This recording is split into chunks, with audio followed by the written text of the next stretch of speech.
आ गया ना देख के मुंह में पानी।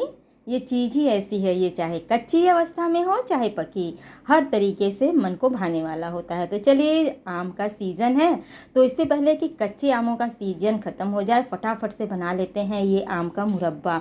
मुरब्बा कह लीजिए, चटनी कह लीजिए, जो भी कह लीजिए। मैंने तो इसको इस तरह से बनाया है, छोटे छोटे पीसेज में काट के, कि इसको चटनी की तरह भी इस्तेमाल कर सकते हैं और मुरब्बे के रूप में भी खा सकते हैं।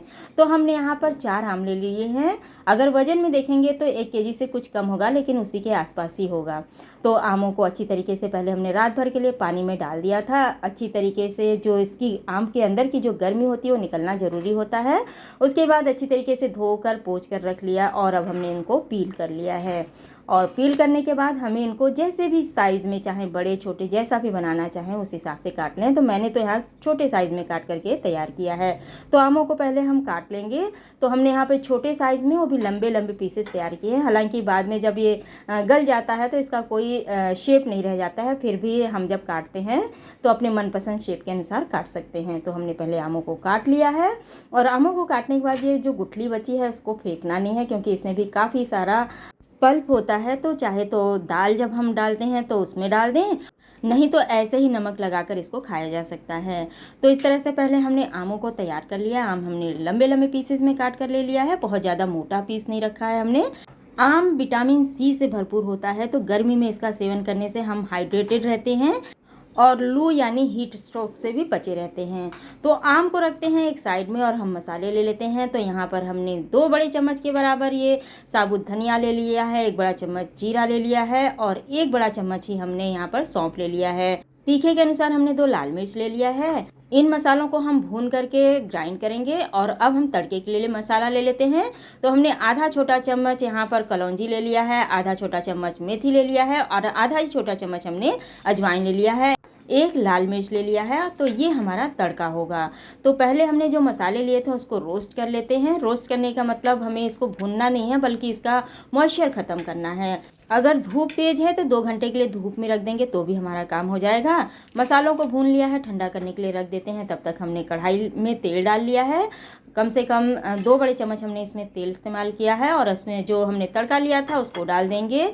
और अच्छी तरीके से जब हमारा तड़का भून जाएगा तब हमने जो आम लिया है उसको डाल देंगे और अच्छे तरीके से चलाते हुए, अब गैस की फ्लेम को हमें लो टू मीडियम कर देना है और चलाते हुए हमें इसको पकाना है। यहाँ पर हम लोहे की कढ़ाई का इस्तेमाल कर रहे हैं, क्योंकि हम जानते हैं कि लोहे की कढ़ाई के इस्तेमाल से जो इसका कलर है थोड़ा डार्क हो जाएगा, लेकिन लोहे की कढ़ाई में स्वाद बहुत अच्छा आता है।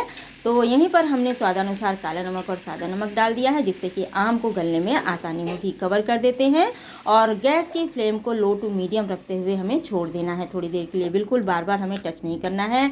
यहीं पर हमने गुड़ ले लिया है। गुड़ ले लें या फिर शक्कर, जो भी पसंद करें उसे ले लें। गुड़ को हमने छोटे छोटे पीसेस में काट लिया है।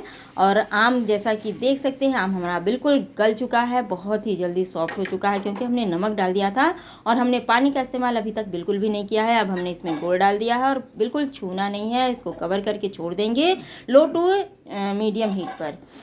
तो थोड़ी देर बाद जैसा कि देख सकते हैं हमारा जो गुड़ है वो भी मेल्ट हो चुका है। तो हमने यहाँ पर 1 चम्मच सोंठ का पाउडर और ये जो हमने मसालों को रोस्ट करके रखा था उसको ग्राइंड करके लिया है। बहुत बारीक नहीं ग्राइंड करना है, दरदरा ही रखना है। और इन सभी चीज़ों को अब मिला देंगे। तो अब हमारा जो ये आम है बिल्कुल मैसी सा दिखने लगा था, तो हमने इसमें पानी डाल दिया है, जिससे कि इसका टेक्सचर अच्छा हो जाएगा। और पानी डाल करके हमें गैस की फ्लेम को हाई कर देना है और 2-3 मिनट के लिए और पका लेना है। हमने यहीं पर 2 बड़े चम्मच कश्मीरी लाल मिर्च पाउडर डाल दिया, जिससे कि इसका कलर थोड़ा अच्छा है। क्योंकि हम इसको लोहे की कढ़ाई में बना रहे हैं तो ये डार्क कलर का होगा, लेकिन स्वाद में लाजवाब होगा। और दूसरी बात, इसकी जो बेनिफिट्स हैं वो भी बढ़ जाएंगे, क्योंकि लोहे की कढ़ाई से हमें आयरन भी मिलेगा और आम तो ऐसे ही अपने आप से में गुणों से भरपूर होता है। तो हमारा आम बहुत अच्छी तरीके से सॉफ्ट हो चुका है और अब ये पक चुका है। तो गैस की फ्लेम को ऑफ कर देंगे और किसी साफ सुथरे मर्तबान में इसको भर लेना है। वैसे तो ठंडा करके भरना चाहिए, लेकिन हमने इसको गर्म में भर दिया है। पर इस बात का ध्यान रखेंगे कि लिड बिल्कुल भी नहीं लगाना है अभी। जब ये बहुत अच्छी तरीके से ठंडा हो जाएगा तब इसको लिड लगाएंगे और आनंद लें चटपटे मुरब्बे का।